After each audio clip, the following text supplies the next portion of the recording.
할렐루야. 뭐 어제 오늘 좀 시끄럽죠?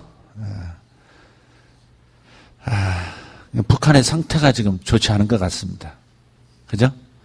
상태가 참 좋지 않은 시기에 있어요. 저렇게 불안정한 모습을 보이는 것은 상태가 좋지 않은 겁니다. 세서도 아니고 우리를 어떻게 해볼 수 있다고 확신해서도 아니고 불안정한 거예요. 그런 말 있지 않습니까? 많이 짓는 게는 못 문다고. 너무 많이 짓는 것 같아요. 그래서 이런 말이 있어요. 북한은 우리를 괴롭힐 힘은 있어요. 우리는 될 수 있는 안 싸우려고 하니까. 경제가 저쪽은 아주 바닥이니까 군인 깡패 군인들 집단이라고 한다면 남쪽은 잃을 게 너무 많은 거잖아요. 그러니까 저쪽은 괴롭힐 힘은 있어요. 같이 부딪혀도 사실 피해보는 거 우리가 더 많이 피해를 보는 거예요. 그잖아요. 저쪽에 지금 몇 분 구당탕탕 해도 저쪽은 피해가 별로 없잖아요. 우리나라는 주가도 떨어지고 불안정하고 여러 가지 상황이 오잖아요. 그러니까 저쪽은 우리를 괴롭힐 게 참 많아. 가진 게 많으니까. 지금 가진 게 별로 없으니까 잃을 게 별로 없으니까 별로 괴로움을 안 당해요. 그러나 반대로 생각을 해야 돼요. 저 나라는 우리를 괴롭힐 힘은 있지만 이 나라를 무너뜨릴 힘은 없어요. 아멘? 그러나 우리는 저들을 괴롭힐 이유가 별로 없어요, 솔직히. 괴롭힌다고 해서 저들이 얼마나 많이 괴로움을 겪을까? 우리가 더 괴롭지. 그냥 괴롭히진 않아. 그러나 마음먹으면 저 나라를 무너뜨릴 힘은 있어요. 경제력이란 건 그런 거예요. 국제사회에 연합된 힘이란 건 그런 거예요. 세계 최강대국, 세계 최고의 무력을 가진 나라와 동맹을 맺은 나라는 그런 거예요. 저 나라를 북한을 무너뜨릴 수는 있어요, 우리가. 쉽지 않은 거지만 일단 만약에 큰일이 벌어진다면 무너뜨릴 수 있어요. 그건 저들도 알고 우리도 알아요. 그러나 그 일이란 건 쉬운 일은 아니기 때문에 너무 피해가 크기 때문에 우리가 지금 시도하지 않는 것이죠. 만약 그런 일이 저들의 오판으로 인해서 시작된다면 반드시 무너뜨릴 겁니다. 그러니까 우리가 조금 괴롭힘 당한다고 해서 너무 또 이렇게 그래서는 안 돼요. 흔들리고 너무 분노하고 또 그래서도 안 되고 침착하게 모든 일을 우리가 축복하면서 나가야 될 줄 믿습니다. 이런 일이 있었습니다. 기도의 실험을 한 적이 있는데요. 저 레바논 지역에 베이루트 사건이 있었을 때 큰 전쟁이 있었어요. 약 3개월 전쟁을 이스라엘과 베이루트 레바논 쪽에서 했었죠. 헤즈볼라를 이제 타격하기 위해서 시작한 전쟁이었는데 그때 기도하는 어떤 사람들이 한 100여 명이 실험을 했습니다. 이쪽에서 국외에서도 전쟁터 바깥에서도 기도를 했고요. 그 중에는 소수한 몇십 명이 그 전쟁 지역으로 들어간 거예요. 레바논 지역으로 들어갔고 이스라엘로 들어갔어요. 그래서 어느 시간을 정해놓고 그 가운데서 하나님의 임재를 구하는 기도를 한 거예요. 평안한 하나님의 평안을 주시는 그 임재를 구하는 같은 기도죠. 반드시 많이 간구하는 것보다도 하나님의 평안이 임하는 것을 느끼면서 하나님의 평안 가운데 축복하는 마음을 가지고 도시 군데군데 있었던 거예요. 그리고 그 기도를 한 지 얼마 되지 않아서 전쟁이 끝난 거예요. 물론 여러 가지 요인이 있을 수 있지만 바로 그 기도를 시작한 날부터 이 사람이 죽는 횟수가 줄어들고 포탄이 서로 날아들고 총알이 오고 가는 것이 현저하게 줄어들기 시작한 겁니다. 그러니까 우리가 중요한 것은 우리 자신 그리스도인들이 평안함을 누리는 게 매우 중요해요. 하나님의 임재 가운데서 평안을 누리는 사람들이 평안을 축복하면 평안이 그 도시에 임하는 거예요. 그러니까 크게 부르짖어서 막아주세요 소리치고 하는 것은 오히려 사실은 믿음이 오지 않았기 때문에 바락바락 소리 지르는 것일 수 있어요. 이해가 되세요? 우리가 부르짖어 기도할 때도 있어요. 믿음이 오고 강하게 선포할 때 부르짖어 기도해요. 그러나 대부분의 경우는 하나님의 임재로 인해서 기쁨을 누리면서 안식 가운데 평안함을 누리는 그 자체가 하나님의 임재를 초청하는 것이기 때문에 하나님의 임재는 상황을 바꾸거든요. 그래서 여러분이 평안한 게 매우 중요해요. 집안에서 어떤 일이 일어나고 불안한 상황이 생겼을 때 여러분이 그 문제 때문에 막 들레고 주님 앞에 큰일 났습니다 막 이러는 것보다도 오히려 기뻐하면서 평안을 유지하면서 깨어있는 마음을 가지고 있으면 오히려 문제가 속히 제압이 되고 악한 영이 역사했다면 떠나고 응답은 빨라지는 줄 믿습니다. 평안을 갖는다는 게 매우 중요해요. 자, 우리 본문 말씀 읽도록 하겠습니다. 사무엘상서 3장 1절부터 7절까지입니다. 사무엘상서 3장 1절부터 7절 말씀까지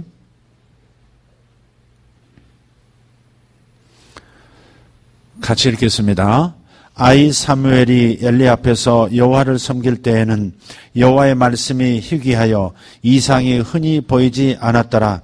엘리의 눈이 점점 어두워 가서 잘 보지 못하는 그때에 그가 자기 처소에 누웠고 하나님의 등불은 아직 꺼지지 아니하였으며 사무엘은 하나님의 궤에 있는 여호와의 전 안에 누웠더니 여호와께서 사무엘을 부르시는지라. 그가 대답하되 내가 여기 있나이다 하고 엘리에게로 달려가서 이르되 당신이 나를 부르셨기로 내가 여기 있나이다 하니 그가 이르되 나는 부르지 아니하였으니 다시 누우라 하는지라. 그가 가서 누웠더니 여호와께서 다시 사무엘을 부르시는지라. 사무엘이 일어나 엘리에게로 가서 이르되 당신이 나를 부르셨기로 내가 여기에 있나이다 하니 그가 대답하되 내 아들아 내가 부르지 아니하였으니 다시 누우라 하니라. 사무엘이 아직 여호와를 알지 못하고 여호와의 말씀도 아직 그에게 나타나지 아니한 때라. 아멘.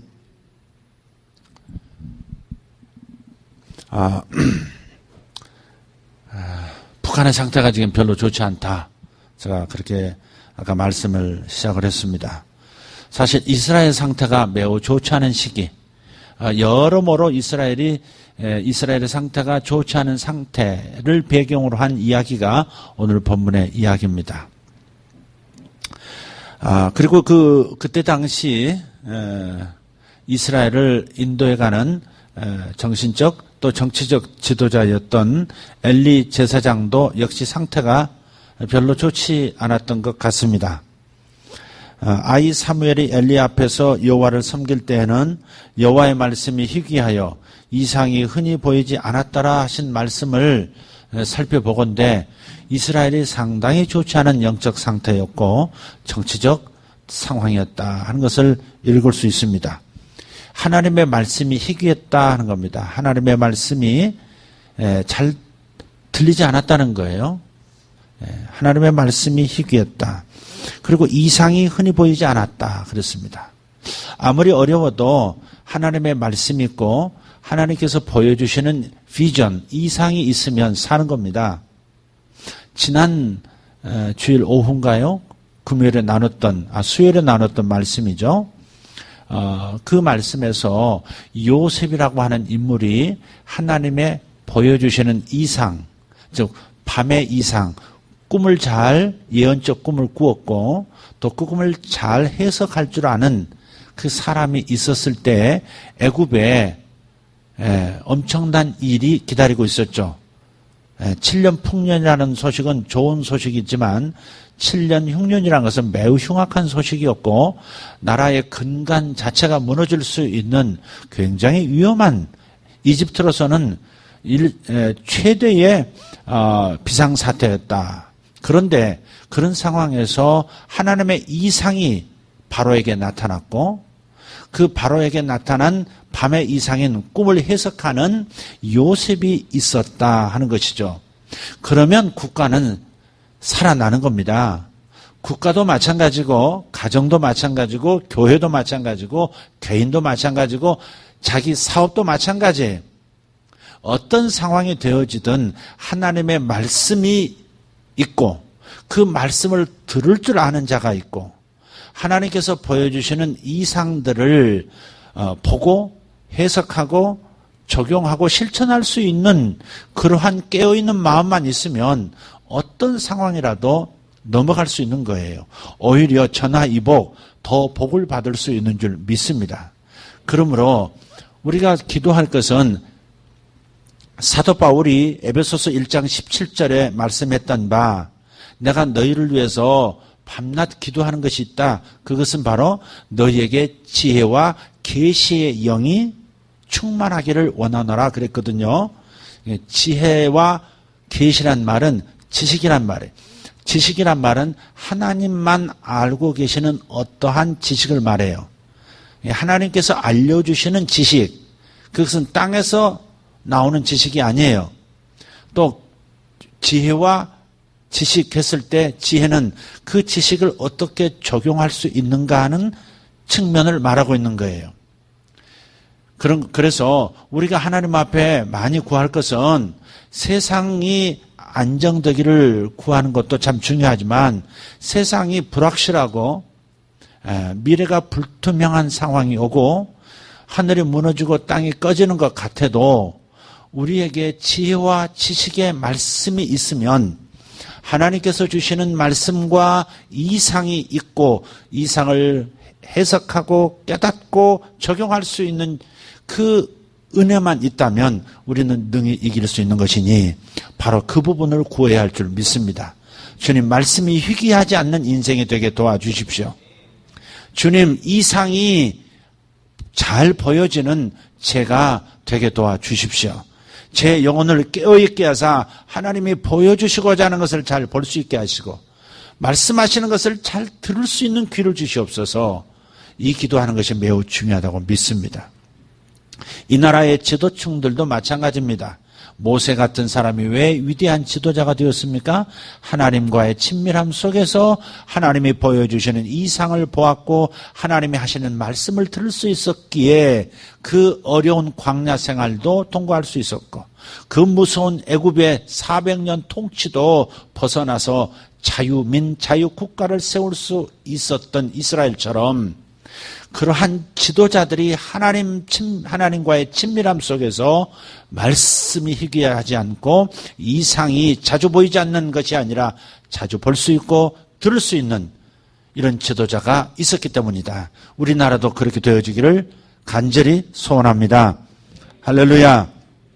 자, 여기 보니까 말씀이 희귀해서 그리고 이상이 흔히 보이지 않아서 상태가 좋지 않았던 시기를 배경으로 하는 이 말씀, 이런 거죠. 말씀은 있으되 그 말씀 때문에 뒤집어지는 역사가 없는 거예요. 말씀 듣고 제가 뒤집어졌습니다. 이런 역사가 있어야 되거든요. 오늘 말씀에 제가 크게 깨달았습니다. 오늘 말씀 듣고 제가 평생 가지고 있었던 악한 습관 끊었습니다. 뭐 이런 이 뒤집어지는 역사가 있어야 되거든요. 말씀을 통해서 마음밭이 기경이 돼야 되고 말씀을 통해서 변화가 일어나고 말씀을 통해서 하나님의 임재가 느껴지고 말씀을 통해서 하나님을 경험하는 역사가 있어야 하거든요. 이게 희귀하면 비상사태인 거죠. 여러분이 하나님의 말씀이 안 들려온다면 하나님의 말씀을 들은 적이 참 오래라면 여러분 비상사태인 거예요. 목사님, 제가 영적인 꿈을 꾼 지가 참 오래됐습니다. 제 자신을 깨닫고 하나님을 알게 되는 그런 꿈을 꾼 지가 참 오래됐습니다. 꿈을 통해서 제가 큰 은혜를 입었습니다. 이런 말들이 없다고 하는 것은 여러분 비상사태라고 생각하셔야 합니다. 바깥 상황이 비상이 아니에요. 내게 하나님의 말씀이 희귀하고 내게 하나님께서 보여주시는 비전이 분명하지 않으면 그러면 내 영혼의 비상사태가 온 것이고 내 삶의 비상사태가 온 거예요. 아멘입니까? 그래서 자기 영혼의 비상사태를 생각해야 돼요. 그저께가 이 한 달에 한 번씩 하는, 원래 한 달에 한 번씩 하는 거죠. 뭐죠? 대공 훈련을 했었잖아요. 민방위 훈련을 했지 않습니까? 사람들이 너무 무심한 거예요. 이런 걸 왜 하냐고 지나가는 사람이 그런 얘기도 들었어요. 왜 이런 걸 해? 그런데 바로 이제 포격 사건이 그 오후에 있었지 않습니까? 그 낮에 지금, 어제죠. 어제니까, 그저께니까. 그 다음날 그런 비상사태가 생긴 거 아니겠어요? 그러니까 우리가 이렇게 자기 영혼의 비상사태라는 것을 생각해야 돼요. 나라의 비상사태, 이것은 하나님께서 우리 그리스도인들에게, 특히 당신의 자녀들에게 경각심을 주시는 거예요. 네 영혼이 비상사태가 아니냐? 영적인 적들이 너를 도발하고 있는 거 아니냐?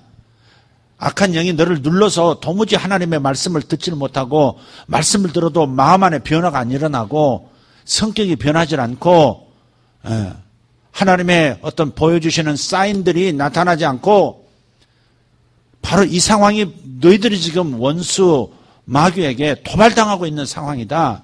바로 이런 것을 인식하라는 것이죠. 우리는 바깥것에 너무 집중을 하는 경향이 있어요. 바깥에 일어나는 현상은 내 안에, 우리 안에 일어나는 현상의 그림자예요. 투사된 거라고요. 우리 영혼 안에 지금 비상사태가 일어난 거예요. 그런 것들이 바깥의 국가적인 상황으로 그렇게 투사되어 나타나는 것이다. 항상 이걸 먼저 생각해야 한다 이 말이죠. 그러니까 이 나라가 어떻게 될까? 불안하다. 내가 어디 지방으로 이사 가야 되는 거 아니야? 외국으로 이민 가야 되는 거 아니야? 전쟁 나는 거 아니야? 정말? 이런 것을 먼저 생각할 때가 아니라 바로 이런 것들이 내 영혼의 비상사태라는 것, 내가 지금 전쟁 중에 있다는 것, 내가 지금 민간인으로 살 수는 없다는 것, 영적인 전사로서 살아가야 한다는 것, 이런 것을 생각하라고 하나님께서 주시는 기회라고 믿습니다. 깨어나시기를 예수 이름으로 축복합니다. 하나님의 비상사태 사이렌 소리가 들릴 수 있기를 예수 이름으로 축복합니다. 깨어있지 못하면 당하거든요. 무능하게 보이면 당한다고요. 원수 마귀가 찝쩍거리면서 내가 약하기 때문에 그런 거예요. 건드리면 넘어갈 사람이 걸 알기 때문에 찝쩍대는 거예요. 그래서 여러분이 깨어있어서 여러분의 영혼을 잘 지킬 수 있는 전신갑주 입은 전사 되시기를 예수 이름으로 축복합니다. 할렐루야. 여기 보니까 엘리 상태도, 지도자의 상태도 좋지 않았다고 그랬잖아요. 암시하고 있는 부분이 2절이에요. 엘리의 눈이 점점 어두워가서 잘 보지 못하는 그때에 그랬어요. 눈이 점점 어두워졌다는 거죠. 잘 보지 못했다는 거예요. 엘리 제사장이 나이가 들면서 지금 이 노안이 올 뿐만 아니라 점점 식별하기가 어려울 정도로 아마 눈이 안 좋아진 것 같아요. 육체적인 얘기를 하고 있는 겁니다. 그러나 암시하고 있는 거예요. 아마 엘리 제사장은 육체의 눈이 어두워짐과 동시에 지금 마음의 눈도 어두워지고 있다는 것을, 매우 좋지 않은 영적 시야를 지금 갖기 시작했다는 것을 암시하고 있는 겁니다. 아니나 다를까 3장 후반부에 가서 보면 엘리의 두 아들이 하나님 앞에 큰 흉악한 범죄를 저지르고 나중에 그 두 사람이 전쟁터에 나가서 죽지 않습니까? 두 아들을 한날에 잃고요. 그날 두 아들이 전사했다는 소식을 듣고, 그리고 하나님의 임재를 상징하는 법궤가 적들의 손에 넘어갔다는 그 소식을 듣고 의자에 앉아 있다가 이 영안도 육체의 눈도 어두워진 엘리 제사장이 뒤로 넘어지면서 목뼈가 부러져 죽습니다. 그러니까 여기 3장 2절에 눈이 어두워지고 잘 보지 못하더라, 이 얘기는 결국은 자기 영혼에 비상사태가 생겼는데 눈치채지 못하고 다시 깨어나지 못하고 마음이 말씀을 통해서 뒤집어지지 않는 엘리 제사장의 상태를, 영적 상태, 마음 상태를 지금 암시하고 있는 것이죠.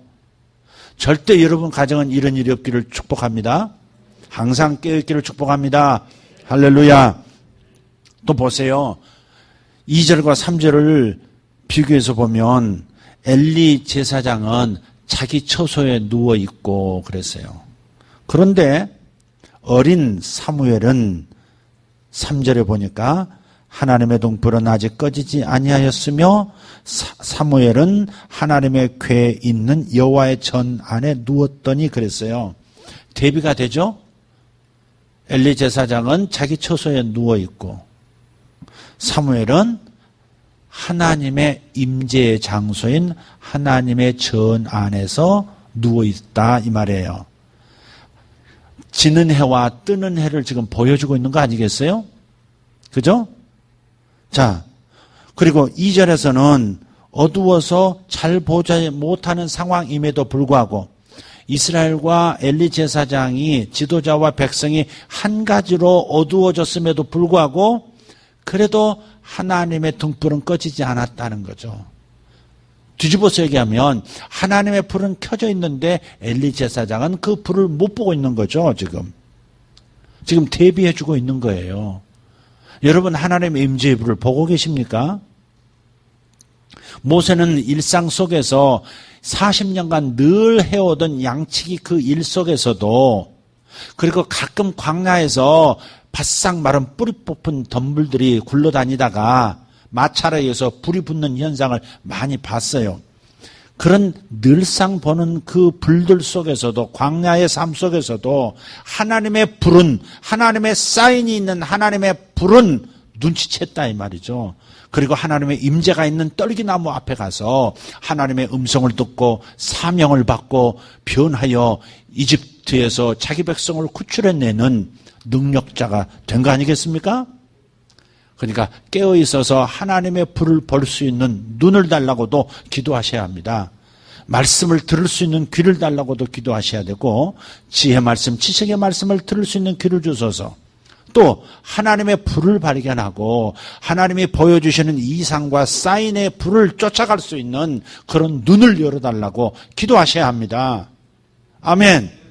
나라의 비상이 아니라 우리들의 비상사태, 이것을 생각하자 이 말이에요. 내가 변하지 않고 나라가 어떻게 변할 수 있도록 기도할 수 있겠어요? 그러니까 내가 깨어있는다는 게 매우 중요한 것이다 하는 말씀을 나누고 싶습니다. 자, 그런데 이제 여기 배경을 보면 사무엘이 아주 어린 아이거든요. 지금 여기도 저기 유아실에도 그렇고 본당에도 그렇고 어린이들이 여기 와서 하나님의 말씀을 듣고 있어요. 안 듣는 것 같지만 듣는다고요. 사무엘이 못 듣는 것 같지만 듣고서 그게 하나님의 음성인 줄 모르고 자기 스승 어른인 엘리 제사장 쫓아가서 저 부르셨어요? 이렇게 묻잖아요. 하나님이 불렀어요. 사무엘은 들었단 말이에요. 그런데 사무엘이 아직 경험이 없으니까 누굴 찾아가요?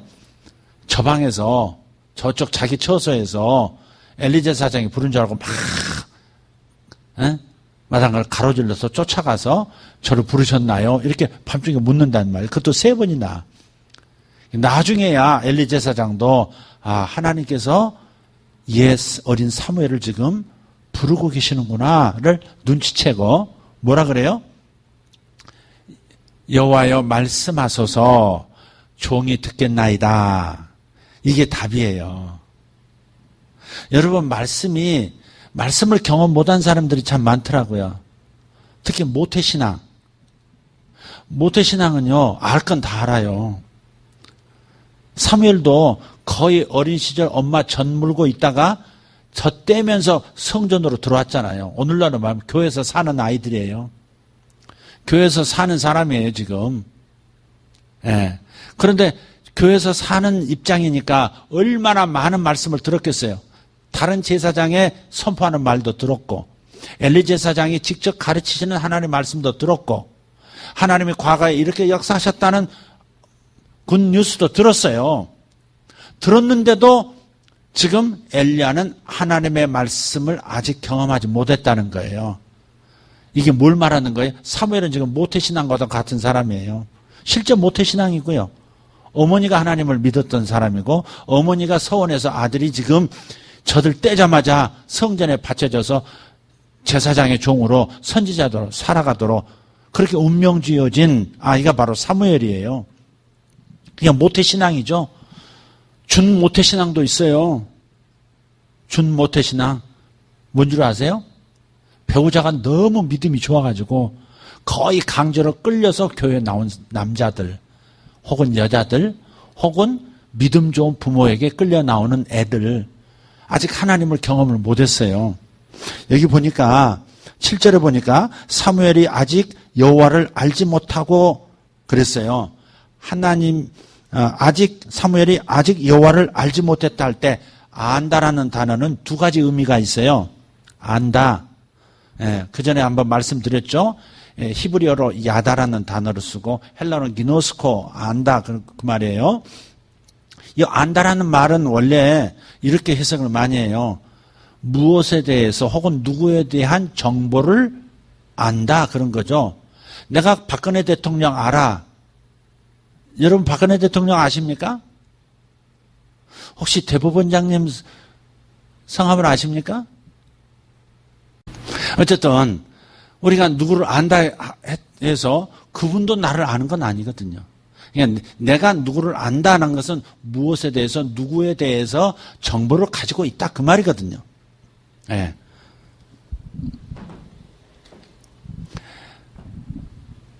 내가 하나님을 안다. 그러니까 모태신앙이나 준모태신앙들 오랫동안 교회를 뭐 강제로 끌려 나오다시피 해서 나오고 어려서부터 나왔으니까 이제 교회 생활은 잘하는데 교회 생활은 익숙하고 들을 만큼 다 들었고 예. 목사님보다 어떤 의미에서는 더 바삭하게 다른 것들 돌아가는 걸 다 할 수도 있어요.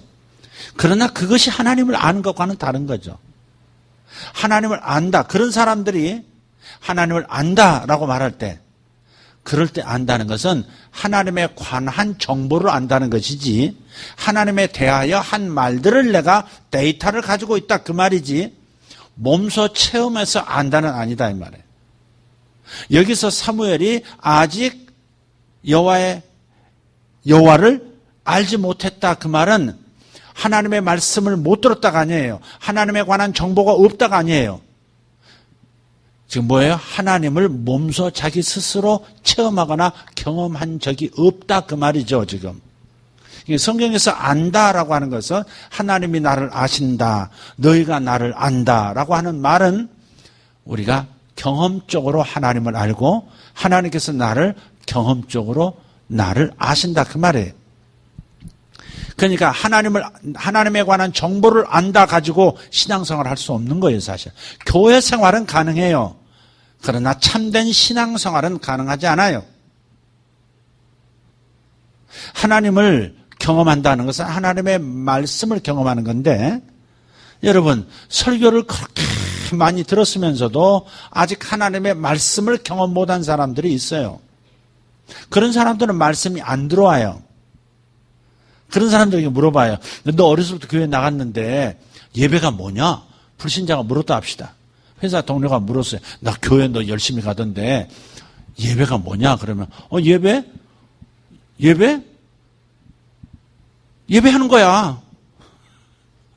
그렇게 말하는 경우도 있어요. 예배가 뭐냐? 가서 1시간 그냥 교회 가서 예배 드려. 아니 예배가 뭐냐니까?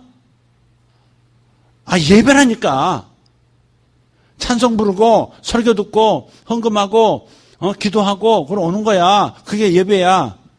그거밖에 얘기 못하는 거예요. 진짜 예배가 뭔지를 설명을 못하는 거예요.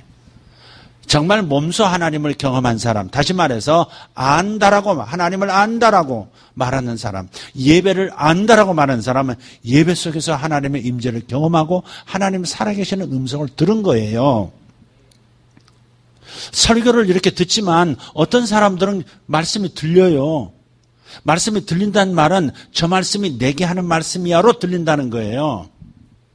근데 하나님을 경험 못한 사람, 하나님의 말씀을 경험 못한 사람은 이렇게 똑같이 설교를 듣고 있어도요, 그 말이 나하고 상관이 없는 거예요. 어쩌다가 귀에 들어올 때가 있어요. 그럼 우리 엄마가 꼭 드려야 할 말인데. 그렇게 생각하는 거예요. 아주 정확하게 쪽집게처럼 주변에 누군가가 들어야 할 말씀이라고 떠오르는 거예요. 우리 남편이 이걸 들었더라면. 뭐 이런 거예요. 우리 엄마가 이거 듣고 뒤집어져야 되는데. 뭐 이런 거 생각하는 거예요. 예. 아무개 집사가 들어야 되는데. 이건요, 하나님의 말씀을 경험 못한 거예요. 하나님에 관한 정보가 있고 신앙에 관한 정보가 있는 것이지 하나님을 알고 하나님을 경험하고 하나님의 말씀을 경험한 게 아니라 이 말이죠. 그러니까 우리가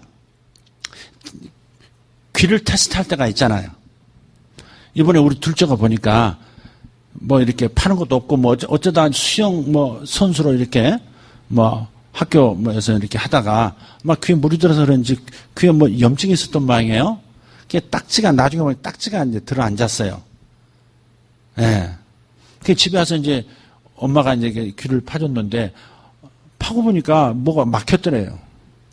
너 어떻게 이렇게 지냈니? 그래가지고 이제 잘 안 되니까 이제 병원으로 갔어요. 이비인후과를 갔어요. 정밀한 기계로 집게로 탁 뽑아냈어요. 그게 뭐 염증이 생겼던 고름이 딱딱하게 굳어져 가지고 막은 거예요. 그게 귀 파지 말라 그러더라고요. 우리가 이제 귀를 테스트할 때가 있어요. 잘 들리나 안 들리나. 자, 잘 들리세요? 제 목소리 들리세요? 자, 제 목소리 들리세요?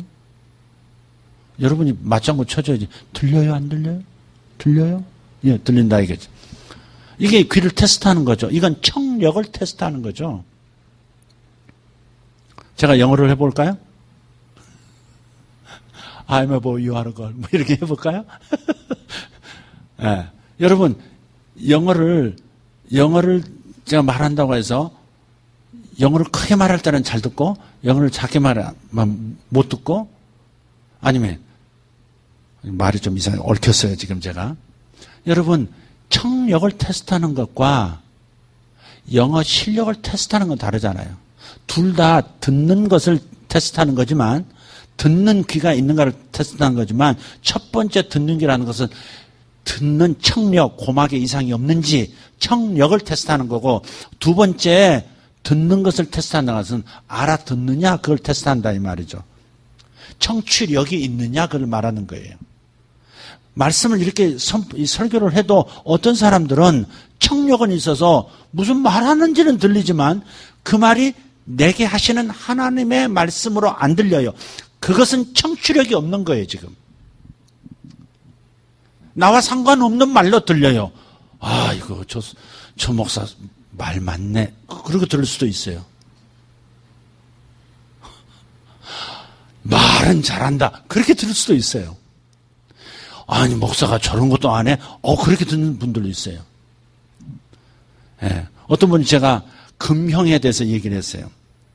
금속을 가지고 본을 떠가지고 그거 가지고 1000개, 10,000개, 10만 개도 만들 수 있는 그 원형의 그 금속 본이 있어요. 그걸 금형 뜬다 그러거든요. 그래서 금형 계통에 있는 분이 언젠가 나한테 상담을 왔길래 제가 금형에 대해서 쭉 얘기를 했더니 아니 목사님 어떻게 금형을 하십니까? 그러더라고요. 예. 그러니까 우리가 청력이 있는 것이 중요한 게 아니다 이 말이에요. 청취력이 있느냐 이 말이에요. 들을 귀가 있느냐 이 말이에요. 소리가 들리냐를 묻는 게 아니에요. 하나님의 목소리도 들리냐 이 말. 목사의 소리가 아니라 설교자의 소리가 아니라 하나님이 내게 하시는 말씀으로 들리지 않는다면 그렇다면 당신 귀가 닫혀 있다 이 말이에요. 닫힌 귀가 있고 열린 귀가 있잖아요. 청취력은 열린 귀를 가진 사람이에요. 열린 귀는 어디서 오는 줄 아십니까? 열린 마음에서 오는 거예요. 마음이 닫히면 100% 안 들립니다. 한쪽 귀로 들렸다가 한쪽 귀로 금방 가버려요. 뇌가 정지해 있는 거예요. 그렇게 듣는 딴 사람은 은혜가 되는데 그 사람은 일이 들어왔다가 일이 나가버리는 거예요. 왜? 내게 하는 말이 아니니까. 뇌가 정지한 거예요. 거의 유체이탈 수준이에요. 애들도 유체이탈이 있잖아요. 언제 유체이탈이 빛을 발하냐면 야단 맞을 때, 잔소리 들을 때 괴롭기 싫으니까 그 잔소리를 듣는 것 같지만은 요리 듣고 요리 빼버려요.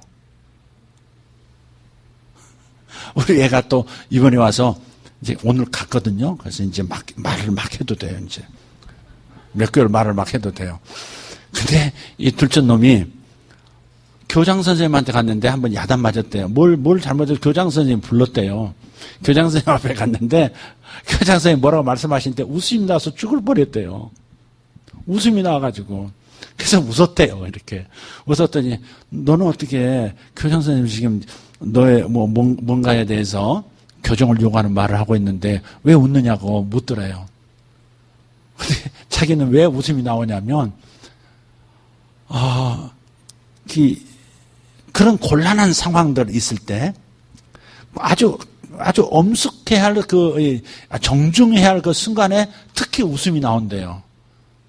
제가 판단하기에는 다른 사람이 야단치거나 뭔가를 지적하거나 할 때 그런 것이 듣기 싫을 때는 자동적으로 다른 생각이 떠오르는 거예요. 뭐가 떠오르느냐 물어봤어요, 제가. 교장 선생님 같아서 앞에 가서 교장 선생님 야단 치실 때 왜 웃었는데 뭐가 생각이 나서 웃었다는 거예요. 항상 웃음이 나온대요, 그런 상황에. 뭘 생각했는데 그랬더니 아빠가 옛날에 율동공원 가가지고 그 몸매에 뭐 보드카가 아니지. 보드카는 술이지. 그 뭐지? 타는 거, 애들 타는 거 뭐예요? 보드, 무슨 보드? 그런 보드 있잖아요. 타는 거. 바퀴 달린 거. 뭐니? 힐이나. 아야. 너 타는 거, 수연아, 너 타는 거 그거 뭐야? 그냥 보드야? 알았어, 그 보드. 그냥 보드인데, 보드? 좋아, 보드. 그걸 제가 타다가요. 그냥 거의 뭐 360도 뒤집어졌어요. 그냥 순간적으로 그냥 넘어지면서 팔이 까지고 뭐 무릎이 깨지고 뭐 난리가 났거든요.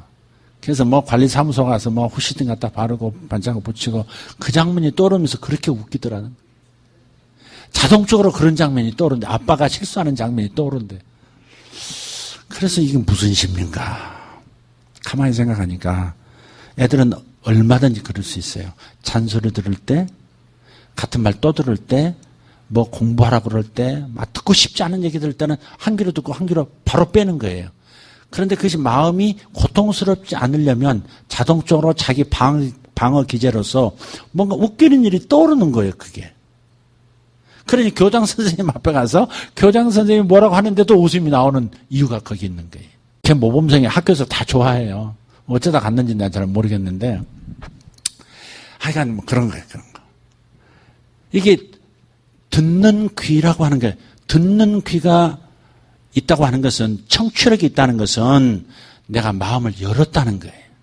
이 마음을 연다는 게 뭐냐면 저건 내게 하시는 하나님의 말씀이야. 하나님께서 목사님을 통해서 지금 내게 말씀하셔.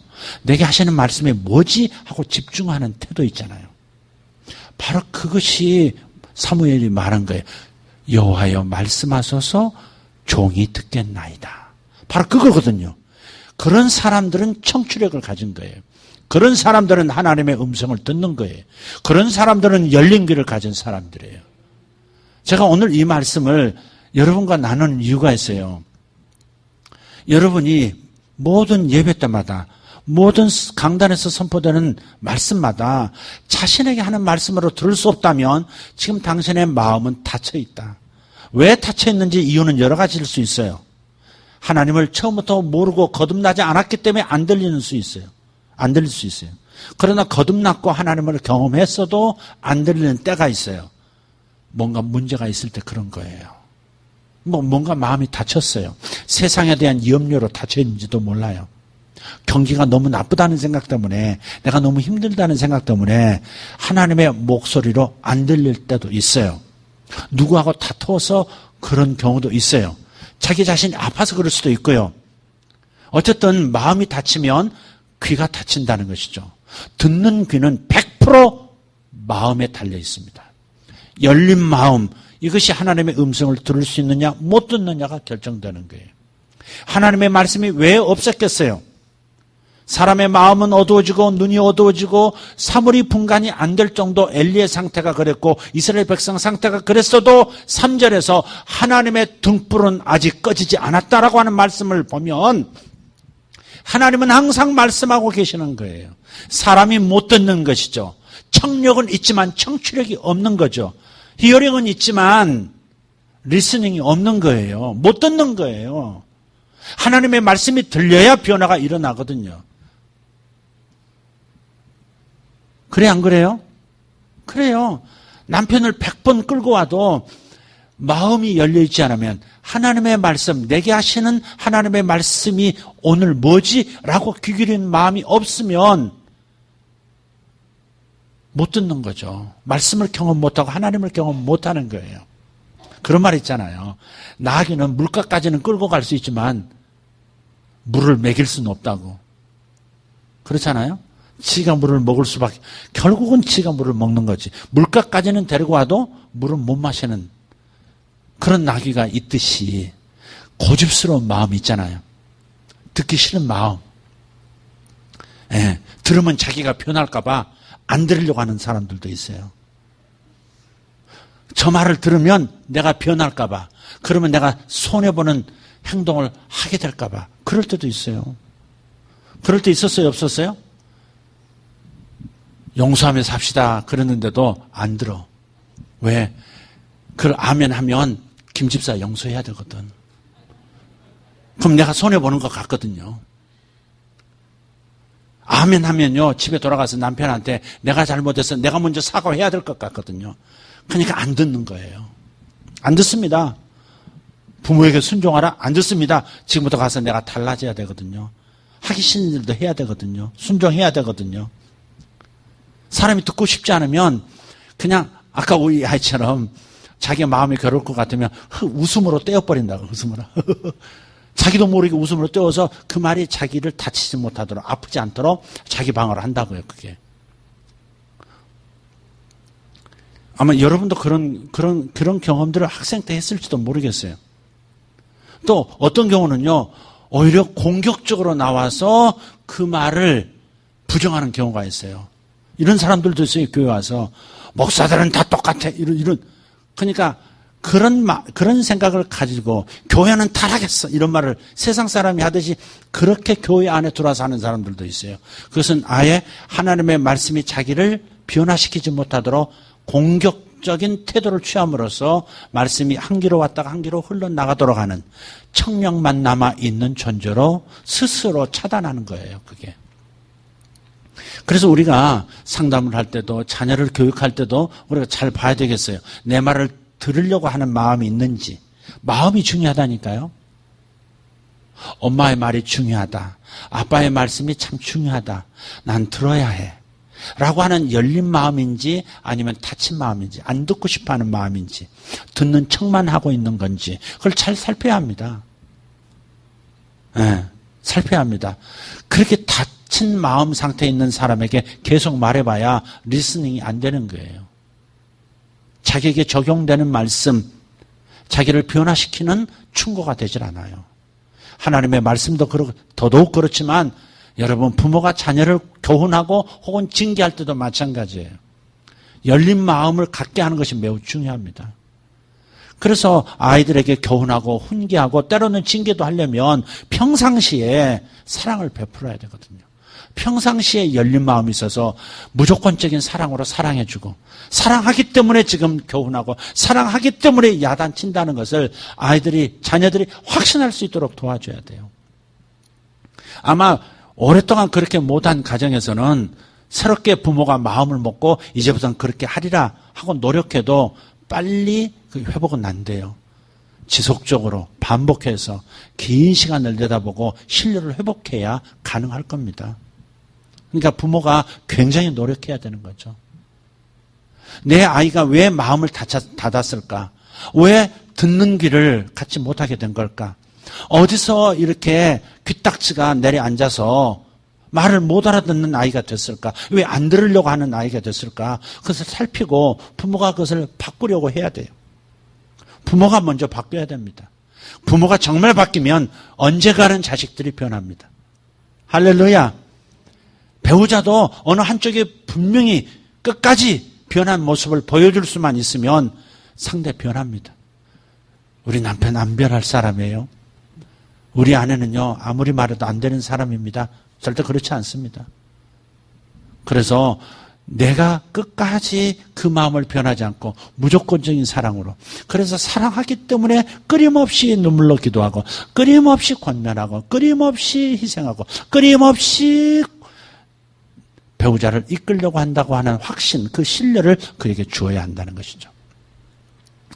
어쨌든 오늘 이 말씀을 통해서 우리는 여러 가지를 생각해 볼 수 있습니다. 하나님의 선하신 그 말씀이 내게 경험이 안 되고 하나님을 몸소 체험한 신앙인이 되지 못하는 이유, 저 말이 나와 무슨 상관이야? 이것이 없어져야 되는 거죠. 저 설교가 나와 무슨 상관이 있어? 이것이 없어질 때 하나님의 말씀이 들려지고 하나님을 경험하고 하나님 말씀을 경험하는 거예요. 그러니까 자신의 상태를 진단하셔야 합니다. 나는 지금 청력, 지금 듣고 있는 사람인가? 단지 청력만 지금 발휘하는 사람인가? 아니면 청취력이 있는 사람인가를 봐야 해요. 하나님의 말씀이 들어가기 시작하면 치유도 일어나요. 마음이 치료되고 육체까지도 치료가 돼요. 참 이상한 일이에요.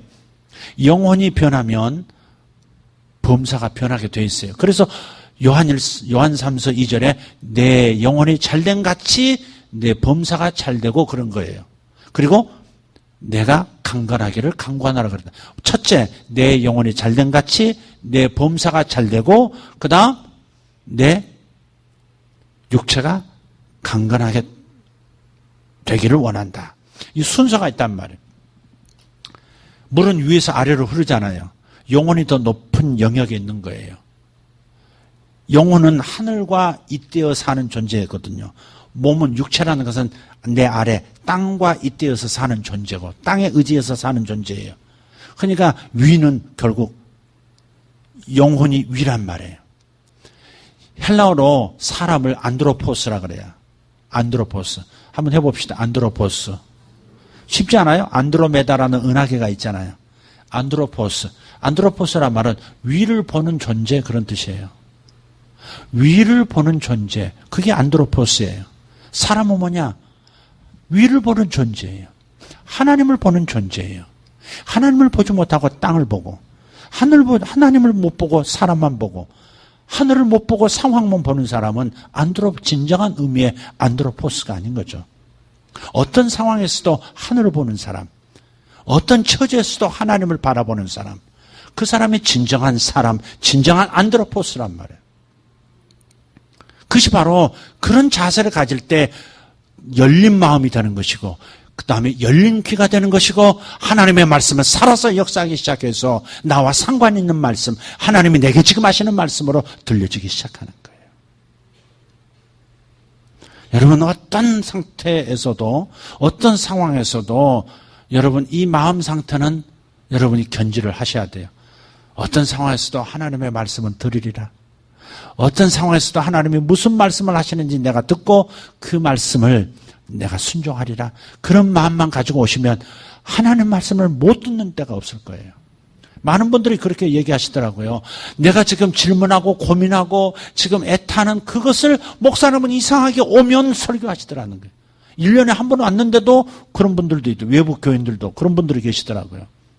오늘 목사님이 사실 기도 안 받아도 될 것 같습니다. 제가 기도받고 싶어서 예언사역을 받고 싶어서 제가 이 교회를 방문했는데 오늘 주님께서 목사님 입을 통해서 설교를 통해서 제게 이미 말씀하셨습니다. 그렇지만 이름은 썼으니까 다음에 기도도 받겠습니다. 대개 그렇게 말하지만 어쨌든 설교 시간에 이미 답을 주셨다는 거예요. 여러분 그게 정상입니다.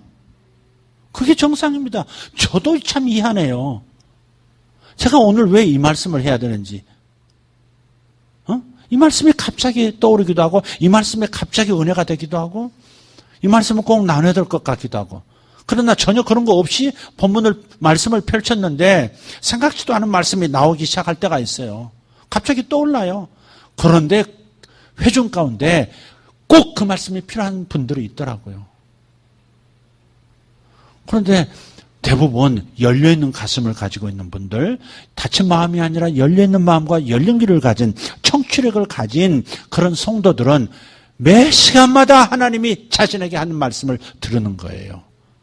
쪽집게처럼 누구 들으라고 하는 말처럼 들리는 게 아니라 자신에게 하시는 말씀처럼 들리는 거예요. 어떤 사람들은 그래요. 목사님이 누구를 지금 얘기하고 있다고. 왜 그렇게 들을까? 왜 그렇게 들을까? 어떤 의도성을 가지고 어떤 사람이 꼭 들으라고 막 하는 것처럼 그럴 때가 있긴 있어요. 성도들 중에 뭔가가 변화가 필요할 때 의도적으로 할 때가 있지만 목사가 의도적으로 저걸 이렇게 말하는 것처럼 저건 누구 들으라고 하는 말인데 저건 김 집사인데 왜 자꾸 김 집사만 나와? 박 집사도 얘기해.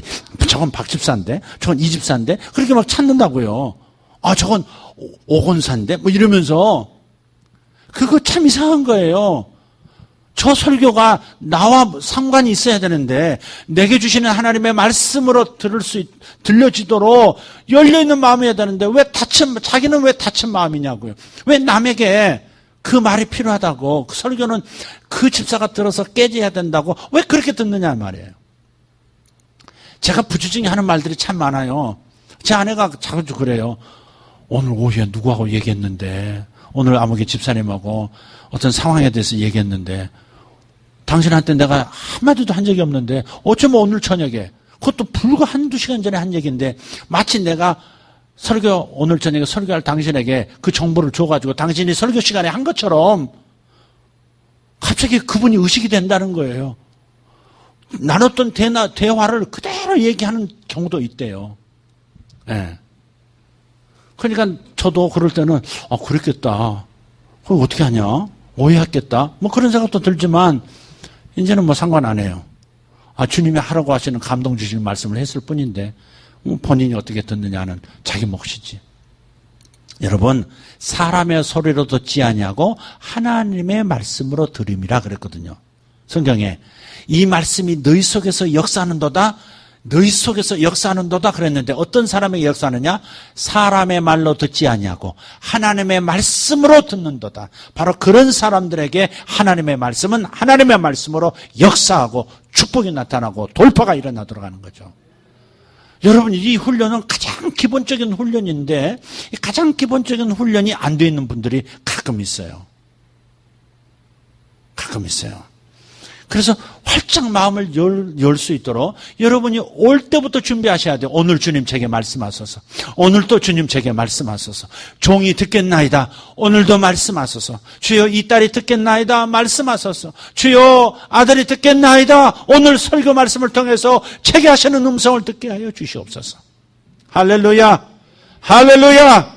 여러분에게 꼭 그 마음이 있기를, 그 마음이 회복되시기를, 그 마음이 변치 않기를 매 예배 순간마다 여러분이 그 자세로 주님 전에 나오기를 예수 이름으로 축복합니다. 할렐루야. 여러분, 하나님의 말씀이 안 들릴 때는 강제로 귀를 여세요. 의사의 핀셋을 통해서 귓구멍을 연다고. 귓구멍을 연다는 마음을 열 수밖에 없도록 하나님께서 상황을 만들어 버리세요. 근데 굳은 마음 갖지 마세요. 굳은 땅에는요, 날카로운 쟁기가 닿게 돼 있어요. 마음에 가시덤불이 덮여있는 사람들은 하나님의 예리한 낫질을 하기 시작해요. 그러니까 항상 마음을 열고 들으세요. 아멘. 하나님이 내게 주시는 말씀. 이 하나님이 내게 주시는 말씀을 또 이렇게 듣는 분들 있어요. 목사님이 나를 친다. 그런 말 많이 들으셨죠? 목사님이 나를 친다. 주여. 그게 얼마나 가슴 아픈 얘기예요. 목사님이 나를 친다. 이게 얼마나 마음이 다쳤으면 그렇게까지 표현을 할까? 목사님이 나를 들으라고 나를 친다. 아니요. 물론 이럴 때가 있긴 있어요. 설교할 때 무슨 말씀을 했는데 이 말씀은 저분이 들으면 자기 얘기를 듣겠다? 순간적으로 생각날 때 있어요, 저는. 그러나 그분이 들으라고 의도적으로 이렇게 할 때는 1년에 정말 희귀하게 있을까 말까, 한두 번 있을까 말까. 아마 제 기억으로는 그래요. 그런데 누구 깨달으라고 막 어떤 대상을 향해서 설교하면 안 변해요. 안 변하더라고. 그 사람을 겨냥하면 절대 안 변해요. 목회하면서 많은 목사님들이 터득한 게 들으라고 뭘 하면 변하지 않습니다.